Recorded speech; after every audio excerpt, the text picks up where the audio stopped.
Wave 5 of the Mario Kart 8 Deluxe Booster Course Pass is pretty awesome. Visually, these courses look amazing, and they also play great as well, but now, I'm gonna go through and hit you with 50 quick facts that you might not have known about this wave. These facts are mainly shortcuts or hidden details you might not have noticed, so make sure to watch the whole video, comment down below which ones you didn't know, and also let me know any facts I didn't mention down below as well. So now let's start off with fact number 1. We're gonna be going in order, so these first few facts are about the track Athens Dash. Everyone knows you can go off these pillars at the start, but you can actually skip this entire turn by landing on this little off-road rock structure. If you arrive fast enough, you can actually see this pillar right here fall too. In the glider section, you can completely go through the leaves of the trees, and because of the way the glider works, you'll kind of get a boost back up, so you'll pretty much always make it into the cave as well. On lap 2, you can become a mass murderer, with this choke spot bringing everyone together and one bomb basically being able to kill almost the entire lobby. Okay, I'm not going to be pointing out like any more great like bomb spots or stuff like that, but this is honestly probably the most strong bomb placement in the entire game now, so I just had to point it out for you guys. Everyone knows that at the end of laps 2 and 3, you can use a mushroom to boost right through these piranha plant cutouts, but you can also use a shell to destroy them and go through just like the ones on Ninja Hideaway. This is perfect because it's right at the end, so on lap 3 you can snag first place just like I did right here. Speaking of lap 3, you can actually do a double trick here after this gliding section, and there's this cave shortcut that you might not have noticed because it's off to the side and requires a mushroom. Luckily, this second patch of grass you can just hop right over though. So I've been saving up to move into an apartment with my friends at the end of the summer, and that definitely has me trying to be a lot more careful with my money, but to be honest, I didn't really know where to start. That's where the sponsor of this video, Rocket Money, comes in so clutch, because Rocket Money is an all-in-one personal finance platform that helps you save a lot more and spend a lot less. Now, I'm gonna be honest, when I saw that Rocket Money cancels unwanted subscriptions, obviously that's a super cool feature, but I just bummed my parents' Netflix and Disney Plus and everything, so I wasn't even really expecting it to find anything, but somehow Rocket Money still did. Apparently, I was subscribed to not one, but no joke, 2 different royalty-free video services that cost me combined over $200 per year, and I just completely forgot about them. Like, I don't use either of them, but I was still paying them. Rocket Money was not only able to find those for me, but you can cancel your unwanted subscriptions with just a click in the app. It does all the hard work for you, and it just could not be more simple. Rocket Money also lets you set budgets that automatically monitor your spending by category, sending you a small notification when you've exceeded them, helping you visualize your spend-to-earn ratio per month, quarter, or year. Not only that, but as a young person, it's always important to be cognizant of your credit score, which I can just admit I straight up wasn't before Rocket Money. Not only does Rocket Money alert me of important changes that impact my score, but it lets me know how I can improve it. With 3.4 million members and counting, Rocket Money is absolutely my go-to personal finance app, and even within just the short time I've been using it so far, it's not only given me peace of mind over my own personal finances, but has no joke helped me save a lot of money with canceling subscriptions. Head to rocketmoney.com/switchstop, also in the description by the way. Thanks to Rocket Money for sponsoring this video, helping me cancel my unwanted subscriptions that I didn't even know I had, and thank you for watching.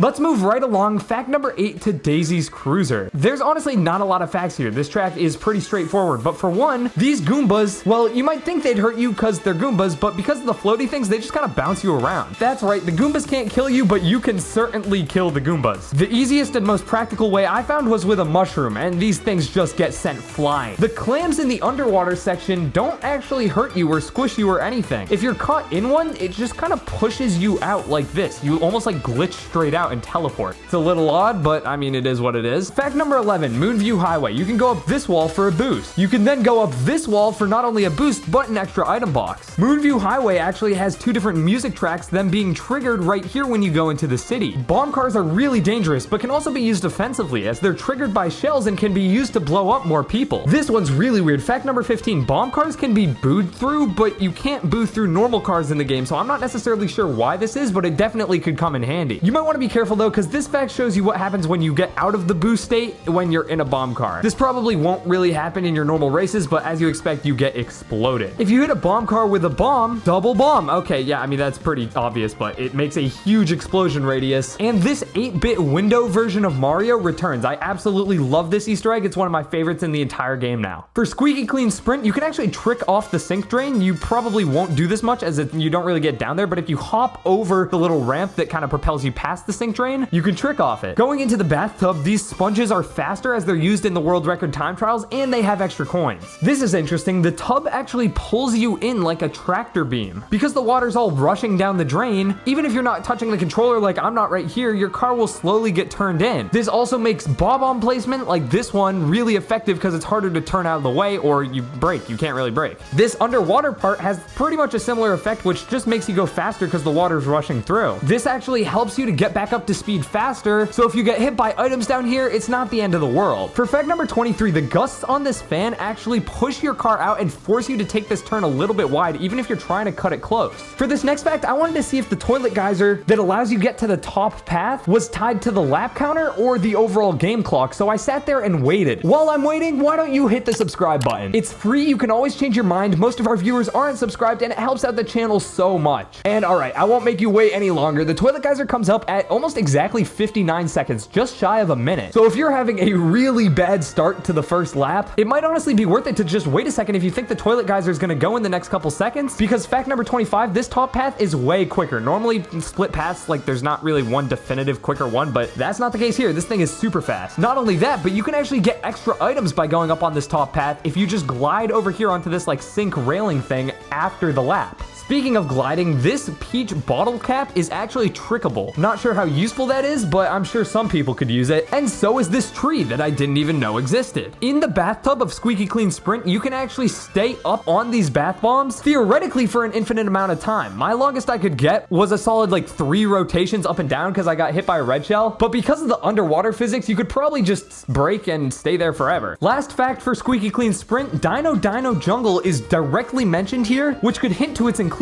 in Wave 6. For LA Laps, this one is small, but you probably will miss it. Hidden off to the side of this ramp is some really cool bullet bill graffiti. Going into the baseball stadium, Mario's number here is 64, obviously a reference to Super Mario 64 or just the Nintendo 64 in general, but Bowser's is 98. I have absolutely no idea why this is. The only notable Mario game that came out in 1998 is Mario Party from my memory, so I don't know why this is here, but let me know down in the comments below. If you know why Bowser's number is 98, I feel like it has to be a reference to something I'm just not getting. On this lap 2 off-road, you can actually stay on the sidewalk, which would be a great shortcut, allowing you to take this entire turn more tightly, but Nintendo put an invisible wall here. God damn it, Nintendo, just let us have fun. Also, this lap 3 glider has extra items, so you're definitely gonna want to take it, because you can pick up 2 cheeky item boxes before the item row right after this field section. Alright guys, it's time. Let's move on to Sunset Wilds, and the only not fun fact in this fun fact video, there is no sunset. For those of you who don't know, this track is one of my favorite Mario Kart tracks ever. It was my favorite on Super Circuit, and even before it ever got remade in Mario Kart Tour or Mario Kart 8 Deluxe, it was stuck on Super Circuit. It was only there. So because of that, not many people knew about this track, but in my Nintendo Direct a while back, my friend and I actually fully reanimated Sunset Wilds, including the sunsetting feature. Now, obviously, this does not look like Nintendo because this is 2 high school kids at the time just, you know, messing around in Blender. But even still, this HD version of Sunset Wilds with the sunsetting looks so much better and just more like theme appropriate in my opinion than the static sunset we got. Nintendo, please hashtag like fix Sunset Wilds or something. Like it's just so that's what makes this track great, man. Number 36, these dancing Shy Guys actually make excellent blue shell dodgers, as the little animation that plays when you get hit by one of them is a lot shorter than the full blue shell animation. So if you time it right, you can actually avoid a blue shell while in first place. You'll still get slowed down, but not nearly as much. For number 37, we have this long cut onto the ramp. You cut through the off-road and then through the road back onto another off-road onto a ramp. In 200cc, you can do this all with one mushroom, which is absolutely ridiculous. For number 38, you can skip the ramp on Koopa Cape. I'm still surprised how many people don't know this. This is like one of the best mushroom spots, kind of one of the only mushroom spots in this entire track. For number 39, thanks to Mario Kart 8's weird half-pipe physics, you can technically do it too with the half-pipe. However, I would not recommend trying this in game. The half-pipe in this game is just absolutely busted. The physics are bizarre, and you will probably get shot out in a million different places that are not the one very narrow, you know, patch of off-road that you're trying to go through. Last up for Koopa Cape, we have the fact that it has 3 different song tracks. One for when you're just driving normally, one for when you're in the river, and then one for when you're underwater in the pipe. To my knowledge, if I'm wrong, fact check me in the comments, but I do believe this does make Koopa Cape the track with the most songs in the Booster Course Pass, and maybe the second most songs in the entire game. There are tons of tracks that have 2 different variations of their songs, but to my knowledge, only Baby Park, which has technically a different song for each lap, has more than 2. Let's move on to Vancouver Velocity. There is a cut here on the suspension bridge. You can actually kind of hop over and just keep going. That was done in 150cc. In 200cc, you can do it, but you don't need a mushroom at all. It's actually possible to overshoot yourself even without a mushroom if you're going too fast. And then for fact number 43, as if this wasn't obvious, do not try this with a mushroom. This track is Vancouver Velocity, but you will get sent all the way to like Toronto if you do this cut with a mushroom. Just don't do it. There is a massive grass cut here in lap 2, which you can obviously do with like a star or something, or with just one mushroom and a little bit of hopping at the end in 200cc like you see right here. And Ice Bro plays hockey apparently. With the final 5 facts, let's move on to stuff that's not track specific. First one being that random items are now available in custom items, except they don't take one of the